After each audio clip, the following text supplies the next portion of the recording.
Hello, this is Jeff Brutus from Lionhead Studios. I'm the test lead for the Fable Lost chapters. I'm joined here by my testing compadre, Ted Timmins. The two of us are now going to walk you through 3 of Fable's quests. Some you may have seen in the original, some are new. The hero has just finished guild training, and so what you see here is an undeveloped hero. He has basic weapons, sword and bow. At the moment we're going to now make our way to the map table and pick up a quest, which is the Wasp Boss quest. Now that we've taken the quest card from the map table, we're going to go outside to Lookout Point, where the quest will officially begin. Lookout Point's first region that you enter, having graduated from the guild. On the left here you'll see a trading outpost, where you can come here and change your hero title. So you start off with the basic chicken chaser, but you can work all the way up to gladiator.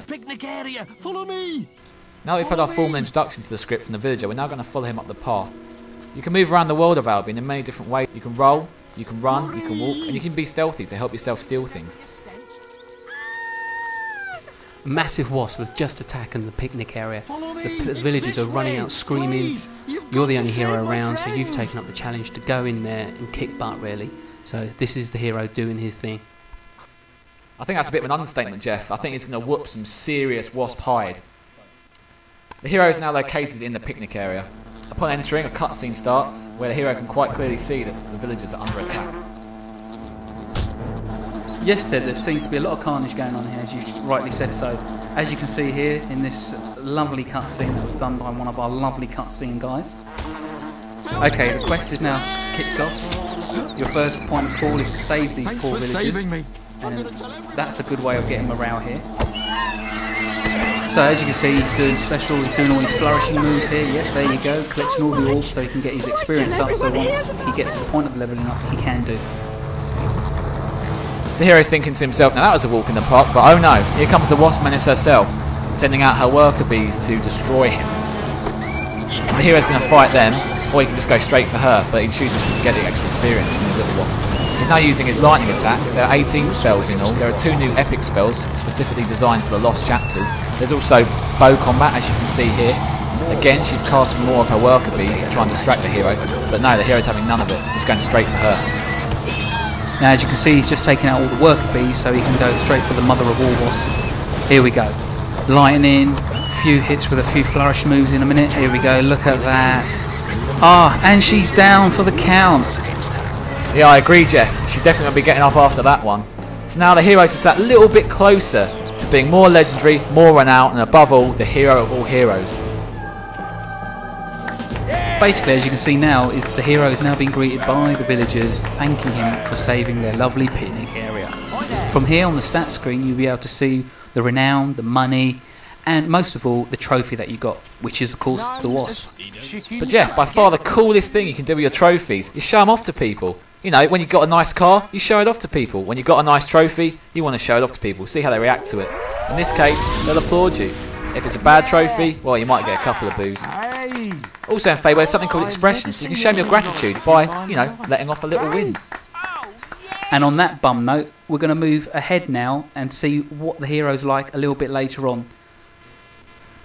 Now, for those of you that played Fable 1, you may remember this region, Fisher Creek. In Fable 1, the fisherman needed your help. Now he needs your fish. Having read through all the forums and gathering all the public's feedback from Fable 1, a common suggestion was to expand on fishing. So we thought, how about having a fishing competition for the Lost chapters? This is my hero. He's got blonde hair, as you can see. This is because he's gone down the path of righteousness. I also got him decked out in the latest Will User gear. I've taken off the top layer, so basically he's got his bare chest, which can show off the scarring, show off the tanning as well as you go out in the sun. And also, you can, when you put tattoos on, the villagers would always comment on it. Yeah, Jeff, your hero looks alright, but wait till you see my hero in the next quest. Back to the quest at hand.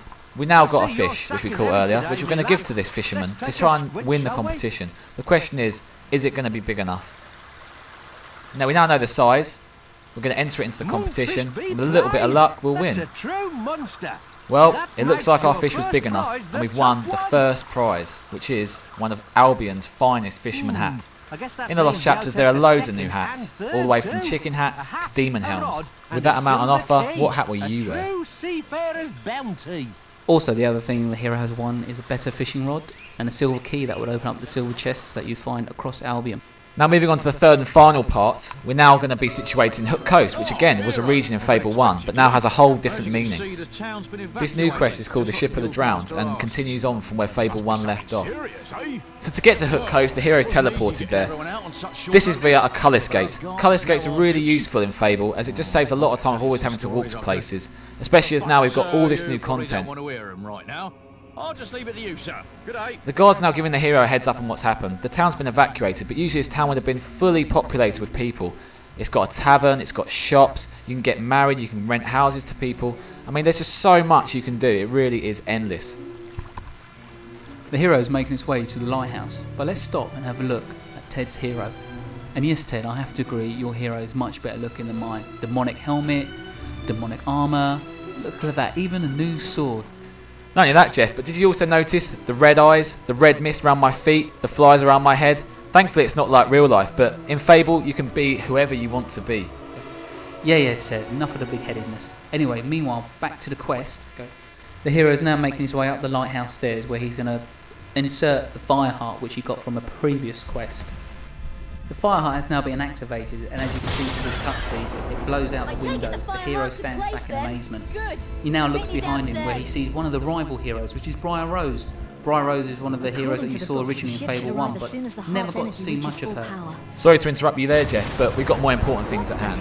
This is a new summoner, but we don't want to shade too much, so I think it's best if we leave it there. It's a shame we have to stop it there, but there's so much more, from like 9 new levels, 16 new quests, more expressions, more clothing, more adventure.